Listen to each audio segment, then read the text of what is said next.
Lois. Hey, my mom and I were headed back to Bensonhurst. My daughter wants nothing to do with me ever again, so... Sugaro. We'll see about that.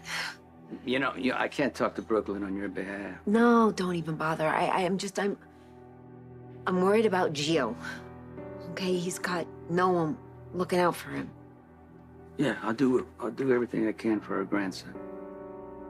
That's all I can ask. Thanks.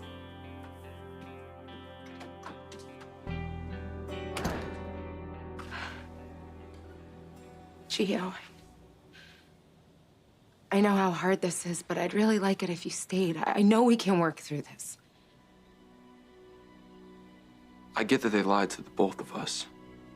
But the fact is, none of you wanted me. The feeling is mutual.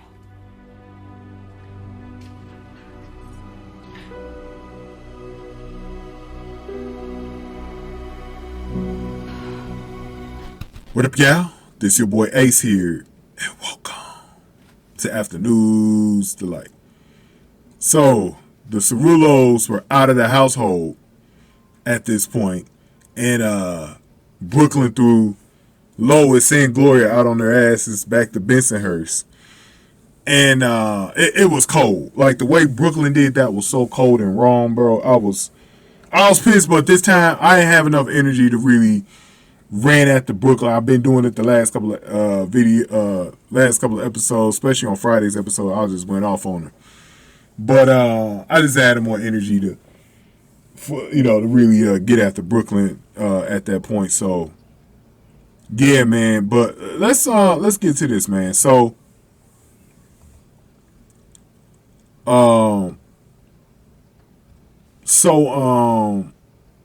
Gio. So Gio still had one last, little standoff, alone moment with Brook Lynn. And after he talked to Sonny yesterday, I was really thinking that he might have been a little bit more generous towards Brook Lynn, because I know a lot of his anger is really towards Dante just because of the Rocco situation. But no, he's mad at everybody. He was mad at Lois. He was mad at Gloria. And I think he's even more mad at Brook Lynn. Even though he learned the truth, a little bit more of the truth about Brook Lynn. But he was really, he was really, really, really, really mad at Brook Lynn. So, and I'm glad he went off on her because, or dissed her rather. He didn't really go off on her, but he dissed her. Because what she did to Lois was just dirty wrong. Like, that was just dirty wrong. But, in Gloria. But, Brook Lynn was extended an invitation to stay at the mansion or whatever. And, G was like, both of y'all lied to me. But the fact is, none of them wanted him and the feeling was mutual. God damn.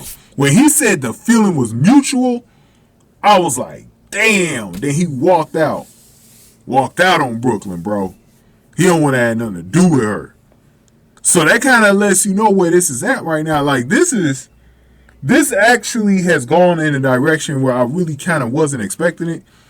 I don't know why I was expecting like Gio to warm up pretty quickly on this. I don't know why I was thinking that.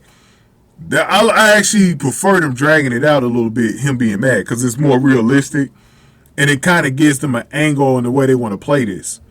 So I'm wondering, with this built-up anger in Gio, is that going to change Gio a little bit too?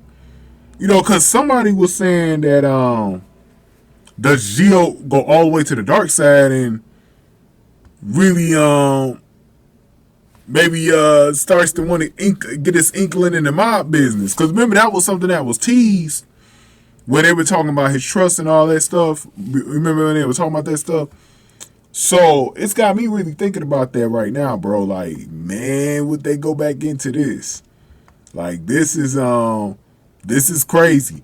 Because especially if Gio decides to go ahead and stay with Sonny, there's going to be some influence there. Sonny is at a point where he really don't want his kids or nieces, nephews, grandchildren. He don't really want them to be in the business, man. He's trying to get out of it himself. But that'd be interesting, man. I think that'd be interesting if he starts to go to the dark side and they really change up Gio's character. I like Gio as a good guy though, as a nice guy. But if they go in this direction, it's gonna be interesting because this new Michael is sort of like cutthroat like that too. But the thing for me is with Michael's character that's different is that I want Michael to really be more of a Quartermaine than 100% Corinthos. Whereas I wouldn't mind him doing this with Gio. I'm still holding out for hope that Christina is a mob princess too. And she gets into the business. By the way, somebody had a really good idea in the GH community. Somebody was saying that Haley Poulos. Do y'all remember who Haley Poulos was? The old Molly, the original Molly. That she's trying to make a comeback. Now I don't know what she's going to go back into the soap industry or she's going to do something else. But then she comes back into the soap industry and GH lets her back in. Boy, would it be interesting if they if somehow they bought Haley as a new character and she ends up becoming like a Jason for Christina, where she starts out working at Charlie's, and then like her and Christina start getting deeper into the mob business, and she becomes like the right-hand man for Christina, kind of reuniting those two characters in a way, which would be crazy, because they, like right now, you can't replace the current Molly. Like the current Molly is doing pretty good right now, so I don't think you can bring Haley back for Christian Vagos right now. I don't think you could do it. But this is definitely interesting, y'all. So go ahead and give me your thoughts on that, man. Give this video a like, share, subscribe, y'all. Thank y'all for watching this one. After News to Light.